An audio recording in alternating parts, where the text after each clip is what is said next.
Mi novia dijo, él me da lo que tu sueldito miserable no me dará jamás, pero ahora que tengo la vida que ella tanto quería, me busca desesperadamente. Mi nombre es Carlos, tengo 29 años y durante mucho tiempo creí que tenía mi vida más o menos encaminada. Estudié psicología, aunque no fue una decisión completamente mía. Mi padre siempre insistió en que debía elegir una carrera seria, algo que tuviera estabilidad. Nunca le interesaron mis gustos reales ni lo que yo quería hacer, para él, lo importante era que no perdiera el tiempo. Así terminé en la universidad, cursando una carrera que, si bien no odiaba, tampoco me apasionaba. Aprendí, me adapté y eventualmente me gradué. Conseguí trabajo en una clínica relativamente pequeña. No era el mejor empleo del mundo, pero era estable. Tenía un horario fijo, pacientes asignados y un ingreso que, aunque modesto, me permitía vivir. Fue en esa etapa cuando conocí a Abigail. Ella era todo lo contrario a mí en muchos sentidos. Tenía una personalidad fuerte, segura, directa. Sabía lo que quería, o al menos eso parecía. Venía de una familia con pocos recursos, algo que marcó profundamente su forma de ver la vida. Desde el principio me dijo que no quería repetir la historia de sus padres, que no estaba dispuesta a vivir con limitaciones ni preocupaciones económicas. Al inicio, eso me pareció admirable. Tenía metas claras, quería viajar, tener una casa grande, vestir bien, salir a restaurantes sin preocuparse por el precio. Yo, en cambio, era mucho más sencillo. No necesitaba demasiado para sentirme tranquilo, pero tampoco me molestaba la idea de aspirar a algo mejor. Comenzamos a salir y, durante los primeros meses, todo fue bastante normal. Salidas ocasionales, conversaciones largas, planes a futuro que parecían alcanzables si ambos trabajábamos para ello. Después de 2 años de relación, decidimos vivir juntos. Ese fue, probablemente, el punto donde todo empezó a cambiar. Al principio, compartir espacio parecía una evolución natural. Encontramos un departamento modesto, dentro de lo que yo podía pagar sin comprometer completamente mis finanzas. Abigail aceptó, aunque recuerdo perfectamente su expresión el día que lo vio por primera vez. Sonrió, pero no era una sonrisa genuina. Fue más bien una de esas que se hacen por compromiso. Está bien, dijo en ese momento. Es temporal, ¿verdad? Asentí. En ese entonces, realmente creía que lo era. Los primeros meses viviendo juntos fueron una mezcla extraña de momentos buenos y tensiones silenciosas. Yo trabajaba largas jornadas en la clínica.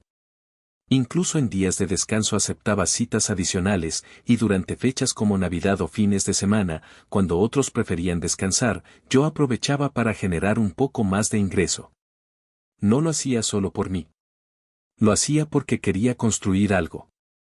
Porque sabía lo que Abigail esperaba de la vida y, en cierta forma, también quería dárselo. Pero había un problema. Para ella, el dinero no era algo que se administrara, sino algo que se gastaba. Cada vez que recibía mi salario, parecía que ya tenía una lista mental de en qué utilizarlo. Ropa, salidas, artículos que no eran estrictamente necesarios pero que, según ella, hacían falta. Al principio traté de adaptarme. Pensaba que era cuestión de equilibrio, de encontrar un punto medio. No fue así. Las discusiones comenzaron de forma sutil.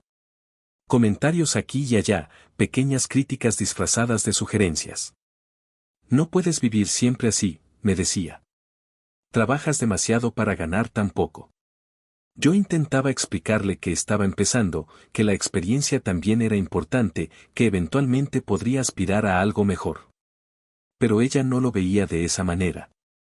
Para Abigail, el valor de una persona estaba fuertemente ligado a lo que podía generar económicamente. No lo decía de forma directa al principio, pero era evidente en su forma de hablar, en sus comparaciones, en las historias que contaba sobre otras personas. Una amiga mía tiene un novio que gana el triple que tú, comentó una vez, como si fuera una observación sin importancia. No respondí. No porque no tuviera que decir, sino porque comenzaba a entender que cualquier respuesta solo abriría la puerta a una discusión más grande. Aún así, seguí intentando. Seguí trabajando más horas, tomando más pacientes, reduciendo mis propios gastos para poder cubrir lo que ella quería. Pero había algo que no encajaba. Por más que hacía, nunca era suficiente. Fue en ese punto donde empecé a cuestionarme muchas cosas. No solo la relación, sino también mi propia vida. La psicología nunca había sido mi verdadera elección. Era algo que sabía hacer, algo que me daba ingresos, pero no algo que me motivara. Cada día en la clínica se sentía más pesado que el anterior. Escuchar problemas ajenos mientras ignoraba los míos comenzó a desgastarme. Y, en medio de todo eso, apareció una idea que llevaba tiempo rondando en mi cabeza. Un negocio propio. No algo grande al inicio, ni algo que prometiera resultados inmediatos, pero sí algo mío. Algo que pudiera construir desde cero y que, con el tiempo, tuviera potencial de crecer. La idea de la taquería surgió casi por casualidad. Siempre me gustó cocinar, y durante reuniones o pequeños eventos, la gente solía elogiar lo que preparaba. No lo tomé en serio al principio, pero poco a poco comenzó a aparecer una posibilidad real. Cuando finalmente decidí mencionárselo a Abigail, su reacción fue exactamente la que, en el fondo, temía. No fue una negativa directa. Fue peor. Intentó disimular. ¿Una taquería? Repitió, con una ligera sonrisa. Suena interesante. Pero su tono no coincidía con sus palabras. Le expliqué mi idea, el plan que tenía, cómo pensaba empezar poco a poco, reinvirtiendo lo que ganara para hacer crecer el negocio. Le hablé de sacrificios a corto plazo para obtener resultados a largo plazo. Ella sintió, pero era evidente que no estaba convencida. Aún así, seguí adelante. Renuncié a la clínica. Fue una de las decisiones más difíciles que he tomado, pero también una de las pocas que sentí completamente mías. Por primera vez en mucho tiempo, estaba haciendo algo porque yo quería hacerlo. Los primeros meses fueron duros.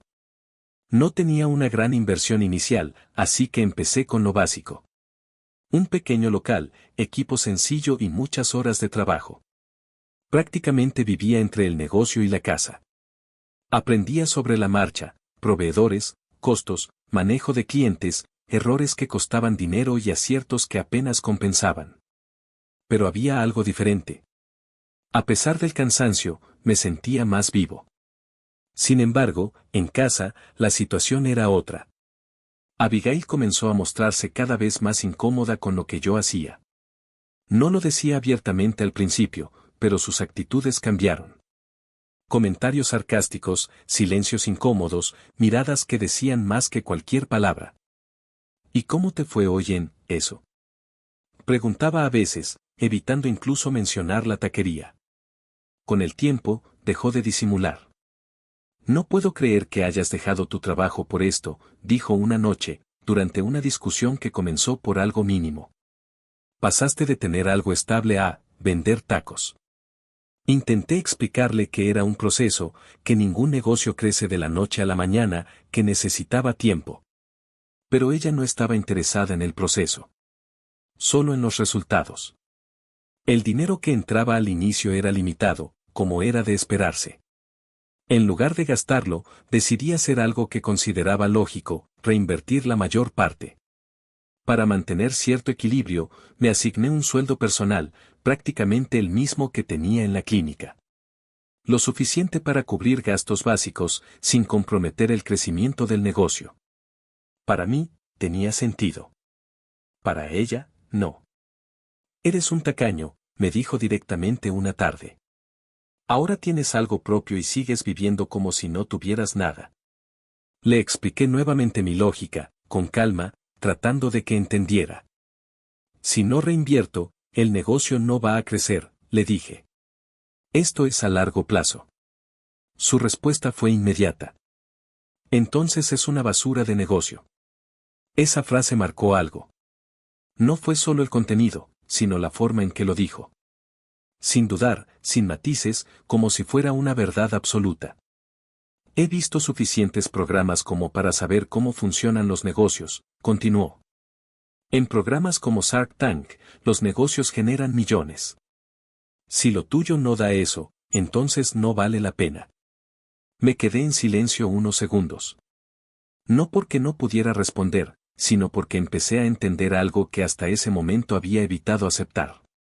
No estábamos viendo la vida desde el mismo lugar. No todos los negocios empiezan así, respondí finalmente. Eso es televisión, no la realidad. Ella negó con la cabeza, claramente frustrada. Pues tu realidad es mediocre, dijo. Y no pienso quedarme ahí para siempre. Hubo un silencio incómodo después de esa frase. No fue uno de esos silencios breves que se llenan rápido con otra discusión. Fue pesado, denso, como si algo se hubiera roto definitivamente entre los dos. Abigail no apartó la mirada. Al contrario, parecía más decidida que nunca. De hecho, lo pensé bien, continuó, cruzándose de brazos, y creo que me voy a ir. Sinceramente, pensé que eras alguien diferente. Tardé mucho en entenderlo, pero eres un mediocre. No respondí.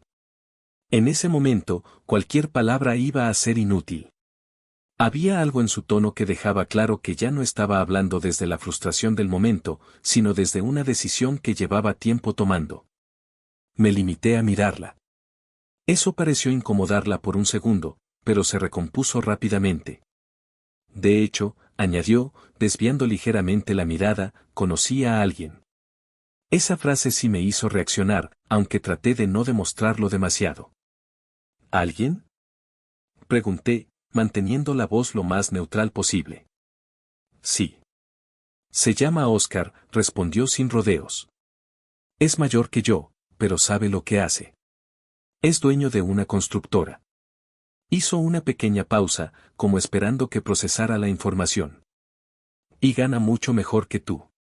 Ahí ya no se trataba solo de una comparación. Era una declaración directa.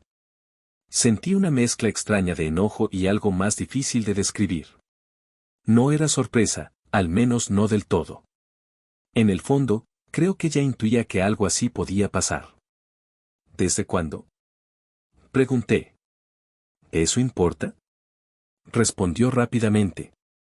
Lo importante es que él sí tiene claro lo que quiere. No está jugando a ser empresario con un negocio que apenas da para sobrevivir. No estoy jugando, respondí, esta vez con firmeza. Claro que sí, replicó. Dejaste un trabajo estable por vender tacos. ¿De verdad esperas que alguien tome eso en serio? Es un negocio, dije. Y está creciendo. Ella soltó una risa breve, seca. ¿Creciendo? Repitió. Por favor, Carlos. Te estás engañando. La conversación empezó a subir de tono rápidamente. No todo es inmediato, le dije. Las cosas toman tiempo. El tiempo es lo único que no pienso seguir perdiendo, respondió. ¿Así de fácil? Pregunté. ¿2 años juntos y simplemente te vas? No es así de fácil, dijo, aunque su expresión no mostraba duda. Es que finalmente entendí quién eres. Negué con la cabeza. No, entendiste quién crees que soy, respondí. Pero no tienes idea de lo que estoy construyendo. Lo que estás construyendo no sirve, interrumpió. Y no pienso quedarme esperando a que algún día, tal vez, funcione. Hubo otro silencio, pero esta vez fue más corto. La tensión ya estaba en el punto más alto. ¿Y él sí? Pregunté. ¿Oscar sí es lo que quieres? Él me da lo que tu sueldito miserable no me dará jamás. La frase cayó como un golpe directo. No elevó la voz. No fue un grito. Fue peor, lo dijo con total seguridad, sin titubeos, como si fuera una verdad evidente. Por primera vez en toda la discusión, no supe qué decir. No porque me faltaran argumentos, sino porque entendí que no estaba hablando solo del dinero. Estaba hablando de cómo me veía. De lo que yo representaba para ella. Y eso ya no tenía solución. Abigail tomó su bolso, como si todo ya estuviera decidido desde antes de empezar la conversación. No voy a seguir en esto, dijo. No es la vida que quiero. Caminó hacia la puerta sin mirar atrás. Antes de salir, se detuvo un segundo. Ojalá algún día entiendas, añadió, aunque su tono no mostraba ninguna intención real de que eso pasara. Y se fue. La puerta se cerró con un sonido seco. Me quedé ahí, de pie, sin moverme. No corrí detrás de ella. No intenté detenerla. Esa noche no dormí. No por tristeza, al menos no en el sentido clásico. Era más bien una especie de vacío. Como si todo lo que había estado construyendo en lo personal se hubiera desmoronado en cuestión de minutos. Pero, curiosamente, no sentí ganas de rendirme. Al día siguiente, me levanté temprano. Fui a la taquería. Abrí como cualquier otro día. Al principio, todo se sentía extraño. El silencio en casa, la ausencia de sus comentarios, incluso sus críticas, todo eso, de alguna forma, había sido parte de mi rutina. Pero poco a poco, empecé a notar algo diferente. Había menos ruido. Menos presión externa. Por primera vez en mucho tiempo, podía enfocarme completamente en lo que estaba haciendo sin tener que justificar cada decisión. Y eso hizo una diferencia enorme. Comencé a organizar mejor el negocio. Revisé gastos, ajusté precios, mejoré la calidad de algunos ingredientes. Implementé pequeñas estrategias que antes no había considerado por falta de tiempo o energía. También empecé a escuchar más a los clientes. ¿Qué les gustaba, qué no, qué podía mejorar? Los primeros cambios no fueron espectaculares, pero sí constantes. Semana tras semana, el flujo de clientes empezó a aumentar. Nada explosivo, pero sí lo suficiente para notar que algo estaba funcionando. Reinvertí cada peso extra. Me mantuve con el mismo sueldo que me había asignado, a pesar de que ahora tenía la posibilidad de aumentar un poco mis ingresos personales. No lo hice. Tenía claro el objetivo. Hubo días difíciles, claro. Momentos en los que las ventas bajaban, problemas con proveedores, cansancio acumulado. Pero había una diferencia clave respecto a antes. Ya no tenía a alguien diciéndome que todo era inútil. Y eso, aunque parezca pequeño, cambió completamente mi forma de enfrentar las cosas. Con el tiempo, empecé a hacer pequeños ajustes más ambiciosos. Invertí en mejor equipo. Amplié ligeramente el menú. Trabajé en la imagen del lugar. Incluso comencé a considerar la posibilidad de abrir un segundo punto, aunque eso todavía estaba lejos. Pasaron los meses. Y, poco a poco, la taquería dejó de ser solo un intento. Se convirtió en un negocio real. No en el sentido de millones de la noche a la mañana, como ella decía, pero sí en algo sólido, estable y con crecimiento constante. Había días en los que, al cerrar, me quedaba unos minutos sentado, simplemente observando el lugar. Recordando todo lo que había pasado. Y, aunque no lo admitía en voz alta, a veces pensaba en Abigail. No con nostalgia, sino con una especie de claridad tardía. Entendí que nunca había creído realmente en mí. Que su interés no estaba en el proceso, sino en el resultado inmediato. Y que, en el fondo, no estaba dispuesta a construir nada, solo a llegar cuando todo estuviera hecho. Esa idea, lejos de afectarme, terminó dándome más impulso. Porque cada pequeño avance se sentía completamente mío. Sin validación externa. Sin comparaciones. Sin alguien diciéndome que no era suficiente. Y así fue como, sin darme cuenta exactamente en qué momento, mi vida empezó a cambiar. No de forma repentina. No con un golpe de suerte. Sino paso a paso. Día tras día.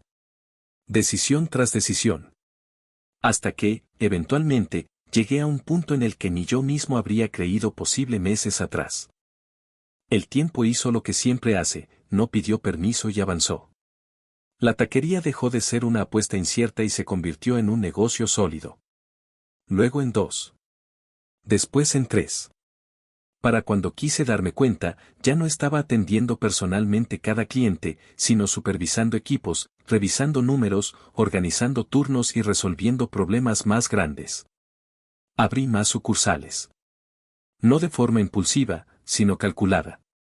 Cada nueva apertura venía después de meses de análisis, de asegurar que la anterior funcionara sin depender completamente de mí. No quería crecer rápido, quería crecer bien. Y lo hice.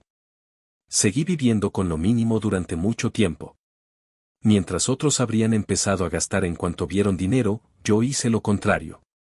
Mantuve el mismo estilo de vida austero que tenía al inicio. No por necesidad, sino por decisión. Hasta que finalmente compré una casa. No era ostentosa, pero sí estaba en una zona privada, tranquila, segura. Por primera vez, sentí que tenía algo realmente mío, algo que no dependía de la aprobación de nadie más. También me permití un gusto. Siempre me gustaron las camionetas grandes. No era algo que necesitara justificar, simplemente me gustaban. Así que compré una pick-up. Grande, llamativa, bien equipada. Parte de mí la usaba como herramienta para el negocio, pero otra parte sabía que era algo más personal. No lo negué. Después de todo lo que había pasado, no tenía problema en admitirlo. Mi vida no era perfecta, pero era estable. Ordenada.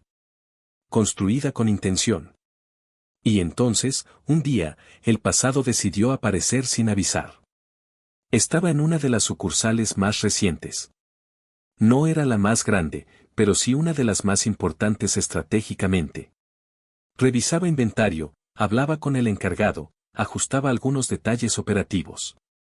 Era un día normal. Hasta que la vi. No fue inmediato.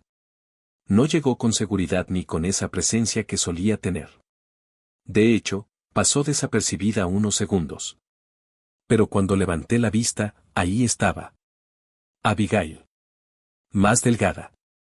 Más cansada. Había algo en su rostro que no estaba antes. No era solo el paso del tiempo, era desgaste. No dijo nada al principio.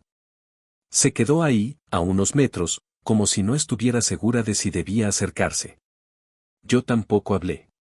Solo la observé. Finalmente, caminó hacia mí. Bola, Carlos.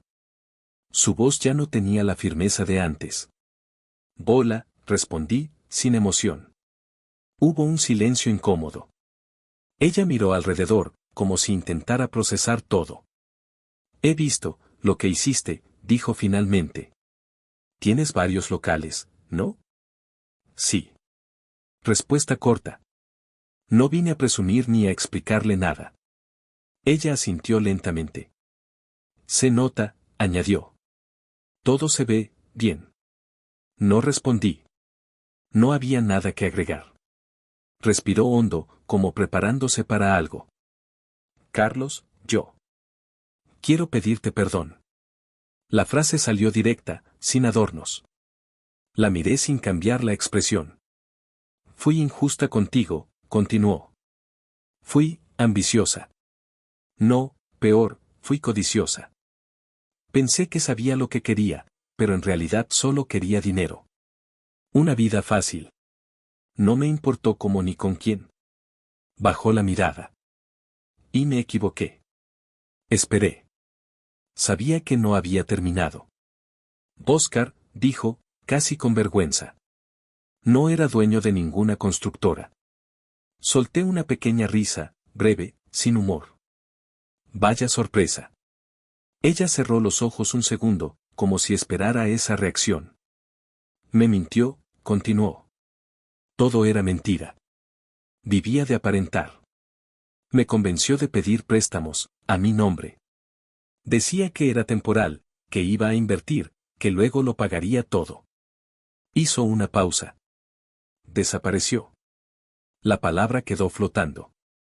Me dejó con deudas. Muchas deudas. El silencio que siguió fue distinto. No incómodo. Más bien, revelador. La miré de arriba abajo. Ya no era la misma persona que se fue. Pero tampoco era alguien desconocido. Era la consecuencia de sus decisiones. Y ahora estás aquí, dije finalmente. Sí, respondió. ¿Por qué? Porque sé que te hice daño. ¿Y por qué? Dudó. Porque me gustaría arreglar las cosas. Ahí fue donde algo en mí cambió. No hacia ella, sino hacia lo que estaba pasando. ¿Arreglarlas? repetí.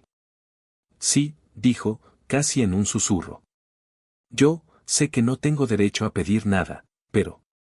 La interrumpí. No, no tienes. Se quedó en silencio. No levantó la voz. No discutió. Solo asintió levemente. Y eso, curiosamente, me molestó más. ¿Sabes qué es lo interesante? Dije, dando un paso hacia ella. Que todo lo que está aquí, hice un gesto alrededor, lo construí exactamente como te dije que lo haría. No respondió. Lento. Reinvirtiendo. Sin gastar en tonterías. Sin buscar resultados inmediatos. La miré directamente. Exactamente lo que tú llamaste mediocre. Sus ojos se humedecieron, pero no lloró. Carlos, yo. No, la corté. Déjame terminar. No estaba gritando. Pero cada palabra iba cargada. Te fuiste con alguien porque te daba lo que mi sueldito miserable no te daría jamás. La vi tragar saliva. ¿Y qué te dio? Pregunté. Deudas. Mentiras. Abandono. Di un paso más. Curioso, ¿no? El silencio se volvió pesado. Y ahora vienes aquí, continué, después de que todo salió mal, a pedirme perdón y a ver si puedes recuperar algo de lo que yo construí. Negó con la cabeza. No es por eso. Solté una risa, esta vez más clara. Claro que sí. La miré sin suavizar nada. No volviste cuando yo no tenía nada. No volviste cuando estaba empezando. Volviste ahora. Eso la golpeó más que cualquier insulto. Porque sabía que era verdad. Yo sí te conocí bien, Abigail, añadí.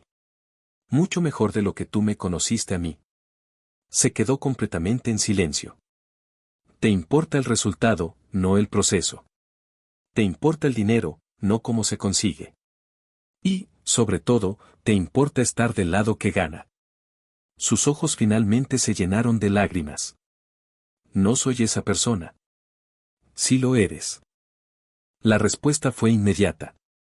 Sin duda. Sin compasión. Y lo peor es que no supieras lo que hacías, continué. Lo sabías perfectamente. Solo pensaste que ibas a ganar. El silencio fue absoluto. Pero perdiste. Esa palabra cayó con más peso que todas las anteriores. No por cómo la dije, sino por lo que implicaba. Carlos, por favor. Fue la primera vez que sonó desesperada. No tengo a nadie, añadió.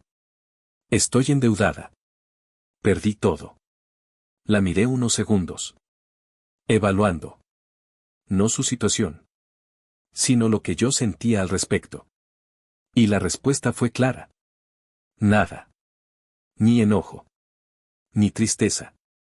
Ni siquiera satisfacción. Solo distancia. Eso no es problema mío. Se quedó inmóvil. Tú tomaste tus decisiones, añadí. Igual que yo tomé las mías. Me di la vuelta, pero me detuve un segundo. La diferencia es que yo asumí las consecuencias desde el principio. Ahora vete.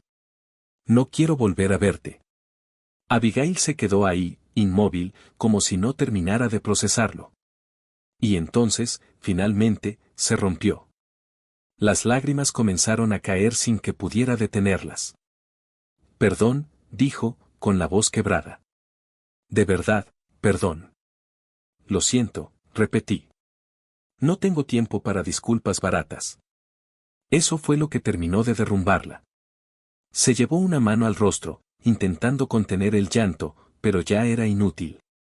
Todo lo que había tratado de sostener, orgullo, dignidad, control, se le escapaba en ese momento. No tengo ni para comer, añadió, casi en un susurro. Giré ligeramente la cabeza. Julio, llamé. Uno de los meseros, que había estado observando la escena a distancia sin intervenir, se acercó de inmediato. Sí, jefe. Se detuvo a mi lado, esperando instrucciones. Señalé hacia Abigail. Dale una orden de 3 de asada a la señorita y acompáñala a la salida. Julio dudó apenas un segundo, quizás sorprendido por el contraste entre la escena y la instrucción, pero asintió. Claro. Ya no intentaba convencerme. Ya no pedía otra oportunidad. Solo, estaba ahí. Rota. Finalmente, dio un pequeño asentimiento, más por inercia que por decisión. Pero cuando Julio hizo el gesto de guiarla hacia la barra, ella negó con la cabeza. No, murmuró. No quiero nada. Ni siquiera levantó la mirada. Se dio la vuelta lentamente y comenzó a caminar hacia la salida. Solo se escuchaba el sonido de sus pasos y su llanto contenido. Antes de cruzar la puerta, se detuvo un segundo. Y luego salió. La puerta se cerró detrás de ella. Y con ese sonido, se cerró todo. Me quedé en silencio unos segundos. ¿Todo bien, jefe? Preguntó Julio. Asentí. Sí. Sigue con lo tuyo. Él no preguntó más. Nadie lo hizo. La vida siguió. Los pedidos continuaron. La gente siguió llegando. Como cualquier otro día. Esa etapa estaba completamente terminada. Horas después, cuando cerré el local, salí al estacionamiento. Ahí estaba mi camioneta. Grande. Imponente. Exactamente como la había querido. Subí, encendí el motor y me quedé unos segundos con las manos sobre el volante. Pensando. No en Abigail. Sino en todo lo que había pasado desde aquel día en el que se fue. En cada decisión. En cada sacrificio. En cada momento en el que pudo haber sido más fácil rendirse. Y en cómo, al final, todo eso me había llevado exactamente a donde estaba. No por suerte. No por alguien más. Sino por mí. Arranqué y salí del lugar. La ciudad seguía igual que siempre. Pero yo no. Y eso, era suficiente.